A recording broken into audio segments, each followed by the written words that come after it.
So for 100 watts na solar panel, boom! Ang lakas guys, oh. Ayan, oh.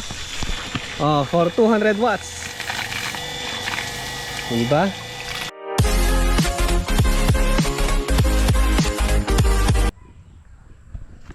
Makulimlim. So paano kaya tayo makapag-test? May nagtatanong kasi sa akin guys kung kaya ba talaga ng solar panel ang ganitong klaseng water pump. Yung mga budget na solar panel. DC nga yung aking setup dito, kaya lang ang ginamit kong pinang supply ay AC. So naglagay na lang ako ng mahabang wire papunta dito sa kapitbahay para ma-drive ito. Yes, AC po yung ginamit ko, tapos gumamit ako ng power supply ng computer. Ito po siya, para may convert into DC, kasi DC itong pump natin. So gumamit ako ng ganon para yung power stability is stable. Kasi pag solar yung gagamitin natin, tapos ganyan, biglang kumulimlim, hihina po yung andar niya. Either masusunog yung motor, hirap, iinit, masusunog. So for power stability, kumulimlim man or hindi, diretso pa rin yung andar niya. Kasi nga nagdadrive dito pa rin ay yung hybrid. So ganun pa yung setup. So ang tanong nila, anong klaseng solar panel na budget ang pwedeng pang drive dito? So ito yung gagamitin nating solar panel. Isang 200 watts at isang 100 watts. Parehas po na monocrystalline yung gagamitin natin. So gumanda yung panahon, lumakas yung araw, pinagbigyan tayo. So ang test scenario natin ay yung talagang nakapasak sa lupa, ginagamit sa gripo at ginagamit ko mismo. So ito po, maigpit siya. At nasubukan ko na rin sa dating poso ko na yung pagbobombahan mong ganyan ay pag binitawan mo sumusuntok, lumalaban. Na-try lang kasi sa summer kaya nilipat ko dito sa kabila. So ito siya, yung water pump, DC pump. Hindi po ito sponsored ng mga water pump na DC. So may nagtanong lang, subukan mo ako anong klaseng solar panel ang pwede. So subukan natin, tapos kung kaya niya hugutin, syempre ginagamit ko, kaya niya hugutin at sakto, lumakas din yung araw. Pwede na yan, pwede na yan. So subukan natin. So unahin nating i-test itong 100 watts, then followed by 200 watts. I-test muna natin yung output. Di masyado makita. So itong 100 watts ay may nagtest na ito, kaya lang pang 500 watts yung ginamit. 21 volt yung 100 watts. Sa 200 watts is init 19 volt DC.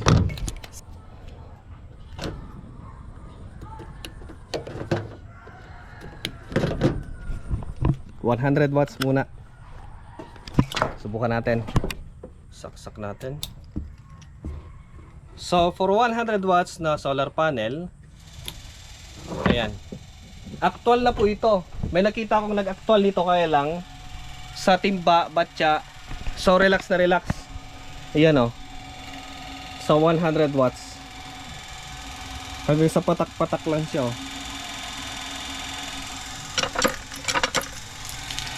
Ayan.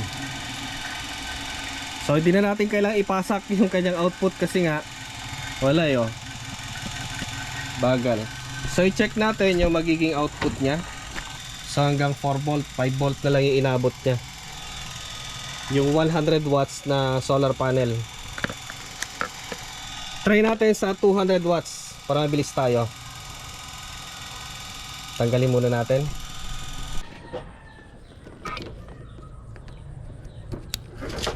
So pasensya na kayo guys sa damit ko, talagang punit na punit yan.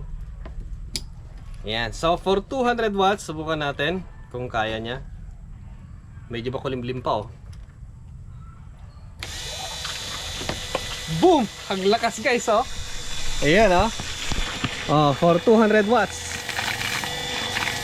Diba? I-try natin kung kaya niyang i-pump hanggang dun sa fish pond. Lagay natin to. Siyempre kung kaya itulak hanggang doon, meaning kaya din niyang iangat hanggang 10 feet. So ayan siya guys, oh. Lakas, oh.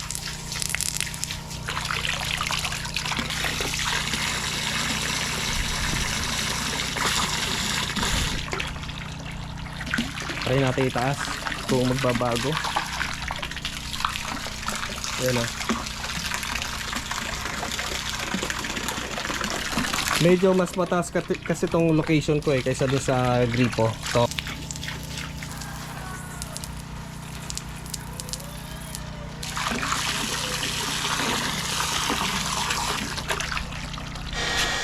tanggalin natin para makita natin. Ayan, oh. Solid na solid o bumbu, oh. Totoo kaya to? Hindi guys. Hindi siya totoo. Joke ko lang to, joke na joke. Ayan, oh. Makulimlim po, oh. Makulimlim siya. Ito ang dahilan sa rin. Ayan, oh. Nakasaksak kay Thunderbox sa kanyang extension port.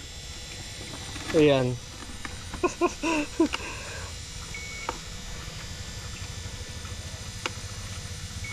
Okay. So subukan natin yung actual talaga. Yung walang joke. Flashback. What? Subukan natin kung kaya niya. Medyo makulimlim pa, oh. Boom! Ang lakas guys, oh. Ayan, oh. Oh, for 200 watts. Diba? I-try natin kung kaya niyang i-pump hanggang dun sa fish pond. Lagay natin to. Siyempre kung kaya itulak hanggang dun, meaning kaya din niyang iangat hanggang 10 feet. Ayan guys, oh. End of flashback. So take 2, medyo lumakas yung araw. Actual to guys kasi talagang gripo to. Iba pag hindi nakapasak sa lupa. Ayan siya, oh. Pero siguro maybe kung talagang tirik na tirik yung araw, sabihin na natin siguro mga walang to 50% lang ng power niya talaga. Pero iba pa rin, eh. Paano kung yung 200 watts ay ipapaangat mo pa, hugutin mo sa lupa, plus na power yan, plus yung ipapaangat mo pa to 10 feet. So yung 200 watts ay kulang siguro. Malamang siguro pwede yung pang 400 watts or 500 watts. Yun lang kasi talagang napakatapang nun. Baka masunog siya kasi ang 500 watts nasa 50 yata, 50, 55. Yung 400 siguro pwede yung 400. Siguro pwede yung 200 watts na dalawa naka-parallel. Ah, wala na, oh. How much more kung tulak natin sa doon sa akin, mas mataas doon, eh. So sa 100 watts kahit sabihin natin na malakas yung araw, hindi niya kaya. Pero yung 200 watts kahit pa paano may tutulo. Yun nga lang, hindi natin pwedeng pakinabangan kung sakaling itaas natin or pakyatin. Kaya ang ginawa ko ay imbis na yung panel ang gagamitin ko dito, kinonvert ko siya into AC to DC ulit. Gumamit ako ng power supply, yung ganito, to drive. So pwede naman mag-ipon ka sa battery, nakalagay sa battery, pwede. Ayun guys, eh. Pero ito ay powered pa rin ng solar sa hybrid. Naka off grid ako ngayon. Saksak na natin dito. Sayang yung tubig.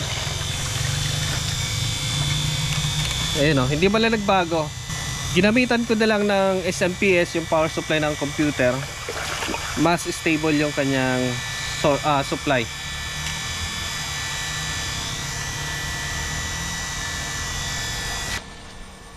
So tanggalin na natin dito.